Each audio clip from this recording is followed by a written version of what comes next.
بسم اللہ الرحمن الرحیم۔ عزیز طلبہ، بی ایس کورس کوڈ 9014 کے ساتھ میں حاضر ہوں، ارشد محمود ناشاد۔ جیسا کہ ہم نے اس کورس کے تعارف میں یہ بات عرض کی تھی کہ یہ 3 علوم پر مشتمل کورس ہے، اور ہم نے اس میں شامل جو پہلا علم ہے علم بیان، اس کے معنی و مفہوم، اس کے دائرہ کار، اس کی ضرورت و اہمیت، اور اس میں جو دلالت کا نظام ہے کار فرما، اس پر ہم نے مختلف اسباق میں بات کی تھی۔ آج ایک اور بہت اہم پہلو جس کا علم بیان کے ساتھ بہت گہرا تعلق ہے، اس کو ہم آج کے گفتگو کا موضوع بناتے ہیں۔ ایک ٹرم، ایک اصطلاح، مرکب ایک ترکیب آپ نے اکثر سنی ہوگی، فصاحت و بلاغت۔ تو اب ہمارے طلباء کو یہ معلوم نہیں ہوتا کہ یہ کیا دونوں ایک ہی ہیں یا ان میں کوئی فرق ہے، فصاحت کس چیز کو کہا جاتا ہے اور بلاغت کے کیا معنی ہیں، اور یہ دونوں جو لفظ ہیں یہ بطور اصطلاح کے کن معنوں میں مروج ہیں، اور ان کا علم بیان کے ساتھ یا زبان و بیان کے ساتھ کیا رشتہ ہے۔ تو آج ہم کوشش کرتے ہیں کہ ان دونوں اصطلاحات کو الگ الگ واضح کیا جائے، اور ساتھ ہی ان کا جو باہمی تعلق ہے، ان کا جو باہمی رشتہ ہے، اس کو بھی واضح کیا جائے، اور یہ آپ کے سامنے رکھی جائے بات کہ فصاحت اور بلاغت علم بیان کے لیے کیسے کام کرتے ہیں اور ان کی کیا ضرورت ہوتی ہے۔ جیسا کہ ہم اس سے قبل کی گفتگو میں یہ بات جان چکے ہیں کہ علم بیان کا بنیادی کام بات کو دلچسپ انداز سے، متنوع رنگ سے اور خوبصورت اسلوب سے بیان کرنے کا جو علم ہے وہ علم بیان کہلاتا ہے۔ تو ظاہر ہے اس کی تشکیل میں بہت سارے عناصر ممد و معاون ہوتے ہیں۔ انہی 2 عناصر جن کا ذکر ابھی ہم نے کیا، ان کا بھی علم بیان کی ترویج و ترقی اور ارتقاء میں ایک اہم کردار ہے۔ فصاحت کا لغوی معنی عربی زبان کا لفظ ہے، اور اس کا لغوی معنی یعنی وہ کلام یا وہ بات یا وہ چیز جو تکلف اور تصنع سے خالی ہو،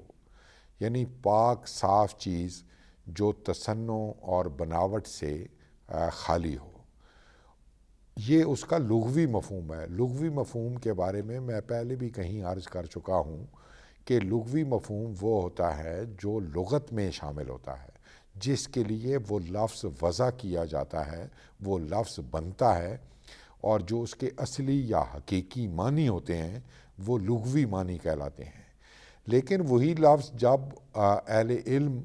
اپنے کسی مقصد کے لیے بعد میں کسی نئے معنوں کے ساتھ استعمال کرتے ہیں تو اس کو اصطلاح کا نام دیا جاتا ہے، یعنی انگریزی میں اس کو ٹرم کہتے ہیں۔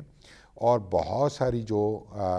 اصطلاحات ہوتی ہیں وہ ہر علم کے ساتھ سفر کرتی ہیں، یعنی ایک علم جو ہے اس کے ساتھ بہت ساری ٹرمینالوجی یا بہت ساری اصطلاحات چل رہی ہوتی ہیں جو اس کی حقیقی معنویت کو اجاگر کرتی ہیں۔ چونکہ علم بیان کا بنیادی مقصد ہی بات کو دلچسپ اور خوبصورت بنانا ہے، اس لیے جو اس کی اصطلاحات ہیں، اس کے ساتھ جڑی ہوئی اصطلاحات ہیں، وہ بھی اپنا واضح ایک معنوی دائرہ جو ہے وہ رکھتی ہیں، اور اس پر تمام اکابر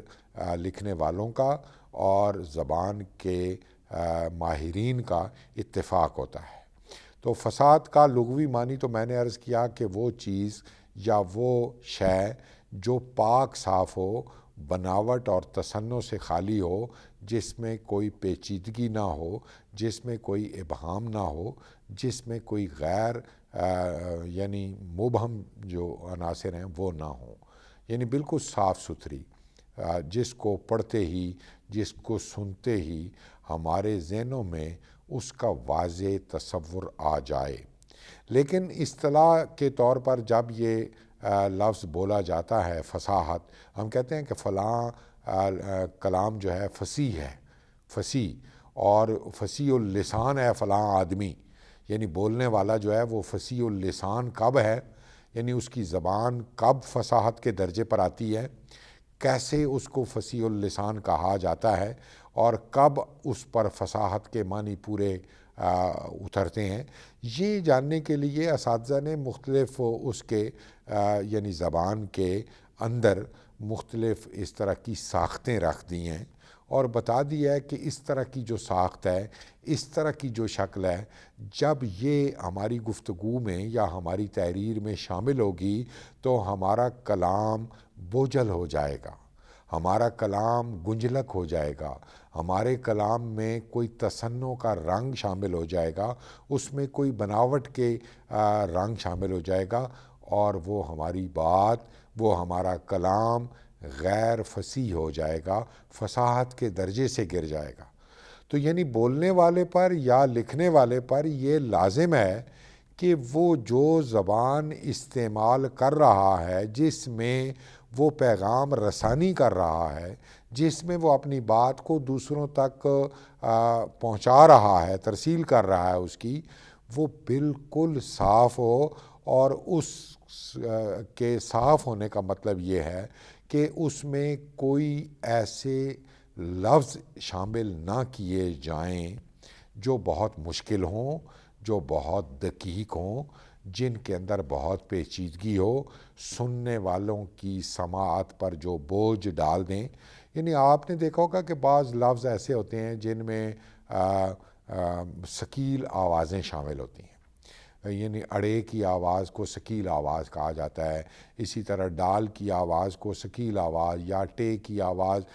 ثقیل آواز ہوتی ہے، اور دو تین لفظ اگر ایک جملے میں اس طرح کے آ جائیں جن میں ٹے کی مسلسل تکرار ہو، یا ڈال کی مسلسل تکرار ہو، یا اڑے کے ساتھ بننے والے جو لفظ ہیں وہ زیادہ جملے کا حصہ بن جائیں، تو یہ بنیادی طور پر سماعت پر ایک بوجھ بنا دیں گی، اور ہمارا وہ جو جملہ وہ بے شک قواعد کی روح سے صحیح ہوگا لیکن فصاحت کے درجے سے گر جائے گا۔ فصاحت جو ہے وہ گویا اس کی پیوریفیکیشن اور بیوٹیفیکیشن کا مجموعہ ہے، یعنی وہ ایک تو بات پوری کر رہا ہے، اور دوسرا یہ کہ سادگی کے ساتھ، سادگی بہت بڑا جوہر ہے، یہ ایک بہت بڑا ہنر ہے۔ ہم لوگ اکثر یہ سوچتے یا خیال کرتے ہیں کہ شاید اس میں جب کوئی موٹے موٹے لفظ شامل کر دیے جائیں یا بھاری بھاری الفاظ شامل کر دیے جائیں تو ہماری بات میں زیادہ وزن پیدا ہو جاتا ہے، ہماری بات میں زیادہ خوبصورتی پیدا ہو جاتی ہے۔ یہ درست انداز فکر نہیں ہے، یہ درست بات نہیں ہے۔ بات وہ اچھی ہوتی ہے جس کے اندر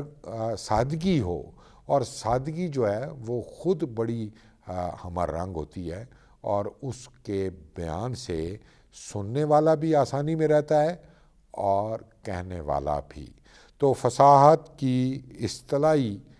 جو معنویت ہے وہ یہ کہ جو بات ہم بیان کرنے جا رہے ہیں، یا جو بات ہم کر رہے ہیں یا تحریر کر رہے ہیں، وہ نامانوس لفظوں کی حامل نہ ہو، اس میں ثقالت نہ ہو، اس میں کھردرا پن نہ ہو، اس میں بعض کا تنافر ایک عیب ہوتا ہے، یعنی جس حرف پر ایک لفظ ختم ہو، جب دوسرا لفظ اسی حرف سے شروع کریں گے تو ان دو آوازیں مل کر ایک عجیب ساؤنڈ کریٹ کریں گی، ایک عجیب آواز پیدا ہوگی۔ مثال کے طور پر ایک لفظ نون پر ختم ہوتا ہے، جیسے ہم کہتے ہیں میدان، اور ایک لفظ جو ہے وہ نون سے آغاز ہوتا ہے، جیسے ہم کہتے ہیں نشان۔ تو اب میدان نشان کو جب ہم اکٹھا پڑھیں گے تو نون کے تکرار سے ایک ثقالت کا احساس پیدا ہوگا جو بولنے والے کے لیے بھی یا لکھنے والے کے لیے بھی ایک گراں باری کا احساس پیدا کرے گا، اور سننے والے کے لیے بھی وہ کہیں ایک تکلف کی فضا وہ پیدا کر دے گا۔ تو فصیح کلام وہ ہے جو اس طرح کے تنافر سے، اس طرح کے اشکال سے، اس طرح کی پیچیدگی سے پاک ہو، اور وہ فصیح ہو جائے گا۔ یعنی یہ بات ذہن میں رکھیں کہ جو فصاحت اور بلاغت ہم نے ابتدا میں دو اصطلاحات کا ذکر کیا، یہ دونوں ایک دوسرے کے ساتھ کوئی تعلق بھی رکھتی ہیں، اسی وجہ سے ان کا نام اکٹھا لیا جاتا ہے، لیکن یہ دونوں ایک نہیں ہیں، ان دونوں میں فرق ہے واضح طور پر۔ اور وہ فرق ایک اگر جملے میں آپ کو بتانا چاہوں تو وہ یوں ہوگا کہ فصاحت کا جو تعلق ہے وہ زبان کے ساتھ ہے، وہ جملے کے ساتھ ہے۔ فصاحت کا تعلق آپ کی زبان کے ساتھ ہے، اور جو بلاغت ہے اس کا تعلق معنی کے ساتھ ہے۔ یعنی فصاحت الفاظ میں ہوتی ہے، فصاحت لفظوں میں ہوتی ہے، اور جو لفظوں کے معنی ہوتے ہیں ان کے اندر جو پیغام چھپا ہوتا ہے وہ ایک الگ دائرہ تشکیل دیتے ہیں، اس کو بلاغت کہا جاتا ہے۔ وہ ہم جب کہتے ہیں نا کلام فصیح ہے، اس کا مطلب یہ ہے کہ اس کے لفظ اپنے صحیح مقام اور محل پر استعمال ہوئے ہیں، اس میں تنافر نہیں ہے، اس میں ثقالت نہیں ہے، اس میں ہم آواز لفظوں کا مجموعہ ثقالت پیدا کرنے کے لیے جمع نہیں ہوا، اور یہ روزمرہ کے مطابق ہے۔ دیکھیں روزمرہ کا بہت عمل دخل ہے لکھنے پڑھنے کی زبان میں بھی اور بول چال کی زبان میں بھی۔ مثال کے طور پر ہم کہتے ہیں اس نے پانی پیا، اب پانی کے ساتھ پینے کا تلازمہ ہے، پینے کا فعل جو ہے وہ جڑا ہوا ہے، ہم پانی کھایا نہیں کہہ سکتے۔ اگر ہم کہیں گے کہ اس نے پانی کھایا تو یہ ہماری بول چال کی خلاف ورزی ہوگی، زبان خراب ہو جائے گی، اور خراب زبان کبھی بھی فصیح نہیں ہو سکتی۔ یعنی وہ کلمہ، وہ جملہ جس تناظر میں، جس حالت میں کسی سماج میں مروج ہوتا ہے،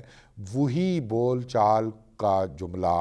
یا وہی احساس ہماری تجربے کو بیان کرنے کے لیے بھی وہی احساس ہمارے ہم رکاب رہتا ہے۔ تو جو جملہ خلاف قواعد ہوگا، خلاف سماج ہوگا، اور اس کے استعمال میں بول چال کا قرینہ نہیں ہوگا، وہ یقینی طور پر فصیح نہیں ہوگا۔ آپ نے یہ جان لیا کہ جو جملے میں لفظ ہوتے ہیں ان کی ترتیب، ان کا محل استعمال۔ اب ایک اور بات بھی اس کے ساتھ جڑی ہوئی، یعنی جو قواعد کا نظام ہوتا ہے، جیسے ہم کہتے ہیں کہ وہ کھانا کھاتا ہے، اس میں ہم نے دیکھا کہ فاعل ہم نے پہلے رکھا، اس کے بعد ہم نے مفعول رکھا، یعنی جس پر کام ہو رہا ہے، کھانا جو ہے، روٹی جو ہے، اور جو فعل ہے وہ آخر میں ہم نے رکھا، اور فعل کے ساتھ جو اس کی امتدادی شکلیں ہوتی ہیں وہ اور آخر میں آ جاتی ہیں۔ یہ ساری چین جو جملے کی ساخت بنتی ہے، یہ ماہرین نے اس کے قواعد مرتب کیے ہوئے ہیں، متشکل کیے ہوئے ہیں۔ ان کی خلاف ورزی آپ کریں، آپ کہیں میں کھاتا ہوں روٹی، تو جملہ قواعد کی روح سے درست نہیں ہوگا۔ یہ جب بول چال سے آگے نکل کر لکھنے پڑھنے کی ذیل میں بھی آئے گا تو قواعد کی پاسداری کرے گا، قواعد کے مطابقت میں رہے گا، تو وہ فصیح بنے گا۔ یعنی لفظوں کا در و بست، لفظوں کی ترتیب، اس کی تہذیب اور ان کے اندر یعنی پیغام کا پوری طرح سے موجود ہونا اور سماج کے ساتھ اس کا متعلق ہونا، یہ فصاحت کی بنیادی شکلیں ہیں، یہ فصاحت کو پیدا کرتے ہیں۔ یعنی فصاحت از روئے قواعد تو اور کوئی چیز نہیں ہے۔ یعنی جملوں کا